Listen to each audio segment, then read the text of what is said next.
Hello everyone, this is Bryant with sfftsource.com, your premier guide to Six Flags Fiesta Texas. We're finally back out at Fiesta Texas, and this is going to be a huge park update. So as y'all know, they're working on Dr. Diabolical's Cliffhanger, and things are really coming along, so we'll give you an update on that. They've also been updating restaurants. They've been repainting tons of stuff, so we'll try to point all of that out to you. We've also learned some stuff about some upgrades coming to the park next year, so we'll also talk about that. So let's head into the park.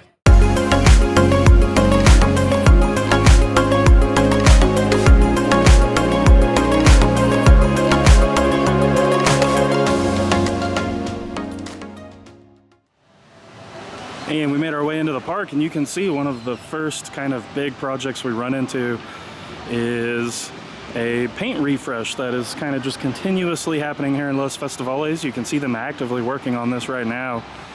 Painting the entranceway here, it's a lot more bold than it used to be for sure, but it is very nice to see all the fresh paint happening really at all the properties, but especially here, and really accentuates the theme of this area for sure.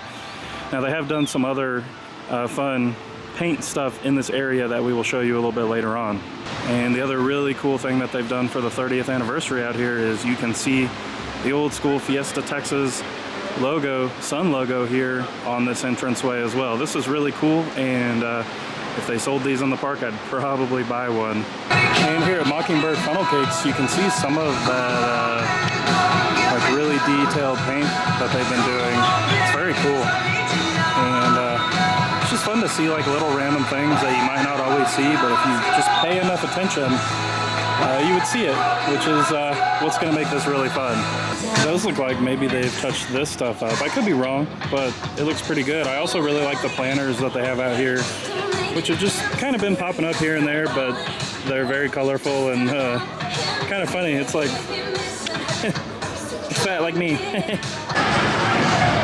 And straight ahead of us is the park's Boomerang coaster. Now, we recently learned that they are going to be upgrading their trains to a vest restraint, which is going to make this much more rideable.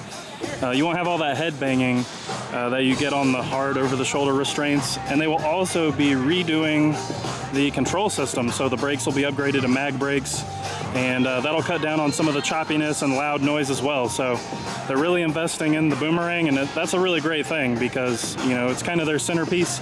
Might as well make it as awesome as possible. I still say it needs a flavor tunnel though.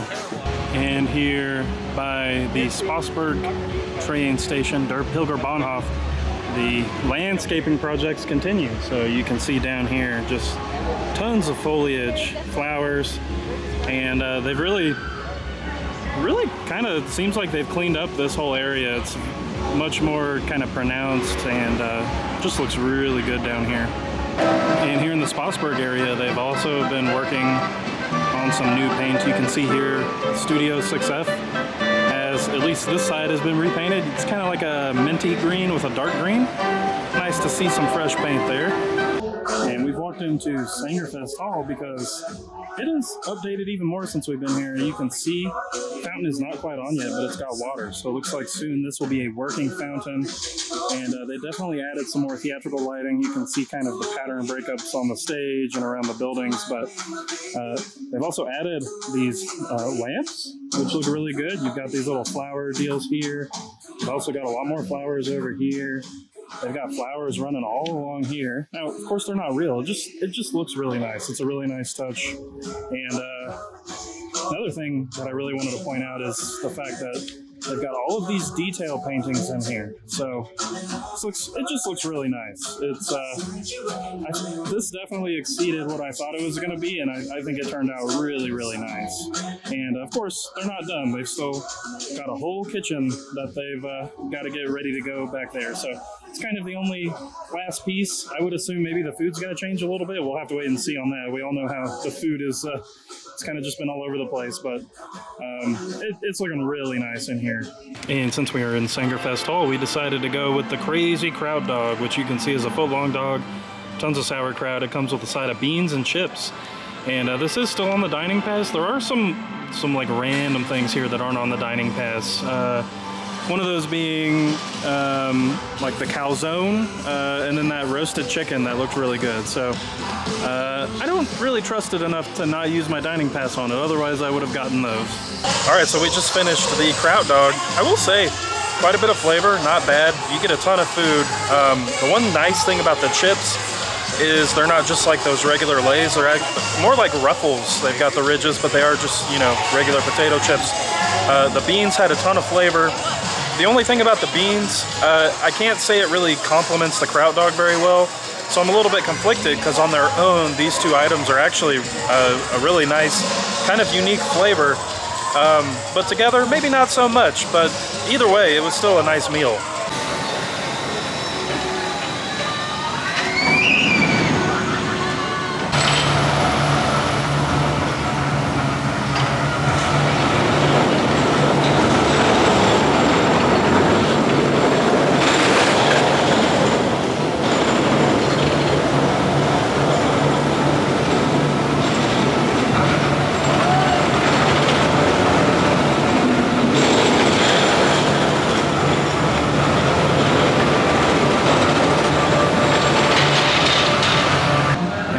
Things they have going on in Rockville is these cool old vintage signs. So you can see there's one for Primos, but when you swing around this way, you've got a really fun one for Rockin' at Rockville High. Let's go Armadillos, and it's themed.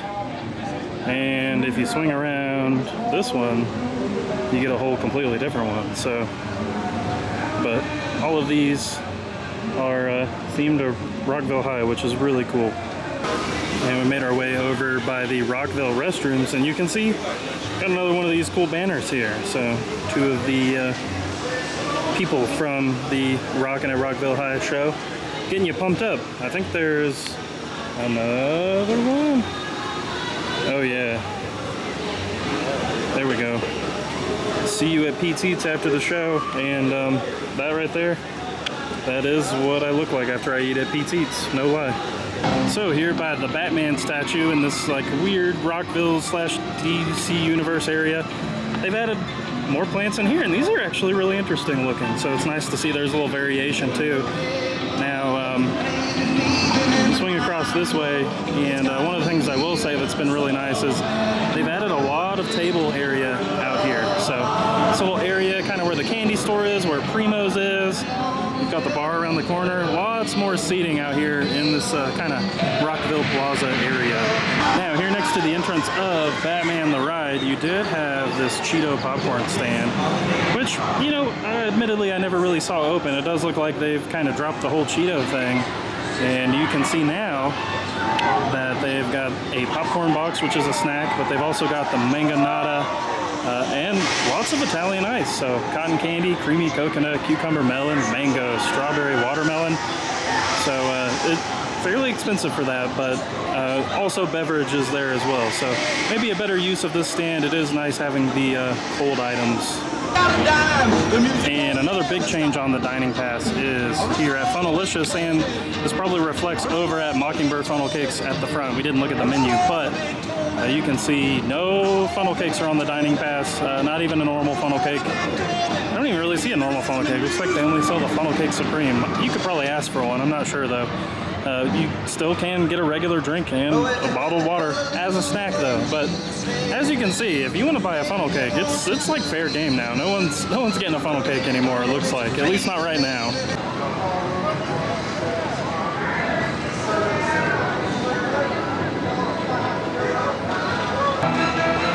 Here in DC Universe, out in front of Joker, you can see lots more nice foliage going on. So really nice to see this being a focal point. And even at Six Flags Over Texas, when we've gone there, the landscaping's been really nice.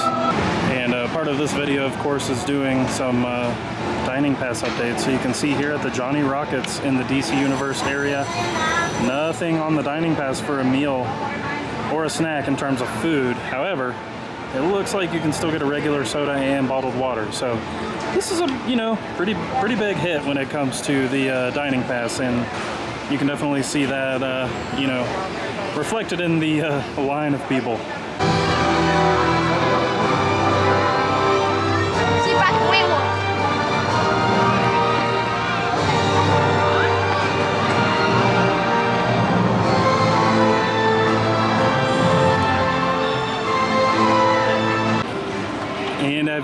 you've seen, there's been a big focus on just, you know, general small theme enhancements out here. So here in Crack Axle Canyon, you've got all of the 4th of July banners, because as we've said before in our videos, Crack Axle Canyon is where every day is like the 4th of July. So we're really going in on it. I love it. It looks great.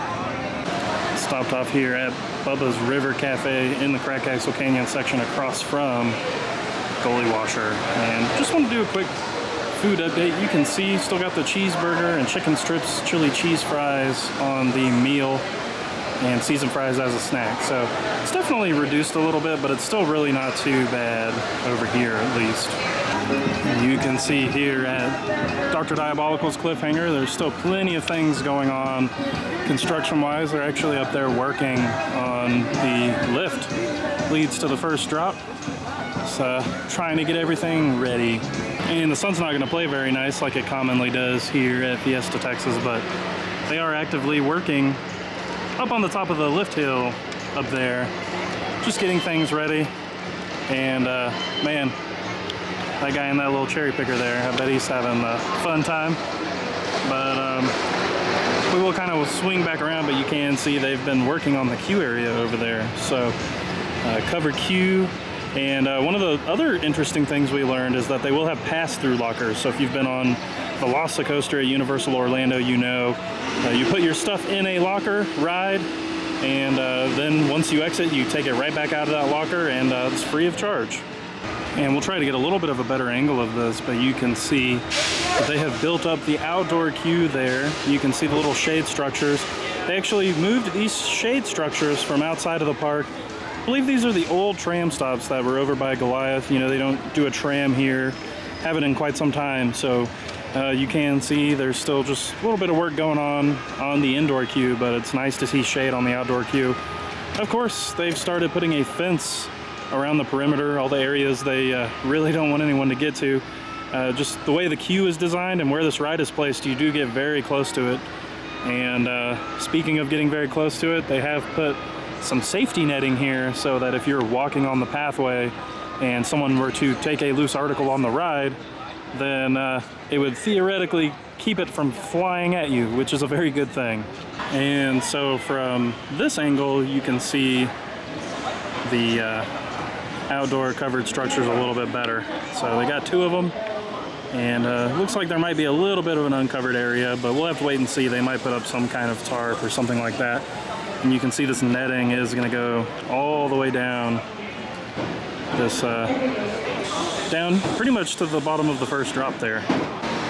And you can see them working on that final brake run there before you turn back into the station and the station building. There in the background, it does kind of blend in with the landscape, but we have a much more extensive tour coming in day 2 of our roller coaster rodeo visit. So make sure you stay tuned for that, because that's where you're going to get the behind the scenes tour and all of that. And you don't want to miss that video. And here in Crack Axle Canyon, you do have the Whistle Stop train station. And you can see that this is closed, but they actually have been working really hard to get this reopened. They did a refurb on the train, new wheels, all kinds of stuff. I think they ran into an issue with maybe the track not aligning properly, which was affecting the new wheels. So I think once they get that fixed, this should be up and running again. But it's not supposed to be down is what I'm saying. It's just kind of a freak thing that they've got to get fixed. So once they get that fixed, Miss Kitty should be good to go. All right, everyone, that does it for this construction update from Six Flags Fiesta Texas. As you can see, there's still tons of stuff happening around the park with, you know, Sangerfest Hall. It's looking phenomenal. Some of the other updates we've got going on, they're getting the other train on Iron Rattler. We know that the Boomerang is coming, so I think next year is going to be the year of really good kind of infrastructural stuff. All the landscaping around the park looks great. The little themed touches also look great, especially in Crack Axle Canyon, where they've put all the banners and the flags back up. So, you know, really, the park is running really well. I know that it's pretty obvious that they're still having the staffing challenges, but I think overall, with what they have and what they're trying to accomplish, it's going well, it's running smooth, and kind of like Six Flags over Texas is not very busy here today. We're here on a Saturday, and it is perfectly manageable, so just keep that in mind. It is hot, They only do the fireworks on Saturday. So if you watch our roller coaster rodeo video, we will get more in depth on the fireworks. But I do think that is kind of a contributing factor with the attendance here. But we'll have to wait and see. If y'all have any questions about Fiesta Texas, make sure to ask us in the comments below. Also, make sure to check out sfftsource.com. That is where you will find a full history timeline and details about all the rides. We're going to try to get even more detailed with some of the ride stuff. Maybe show you or tell you what rides have the ride lockers. And we do also want to get back out into the water park and do a little more update on that as well. So we thank y'all for watching. Take care, and we'll see you soon.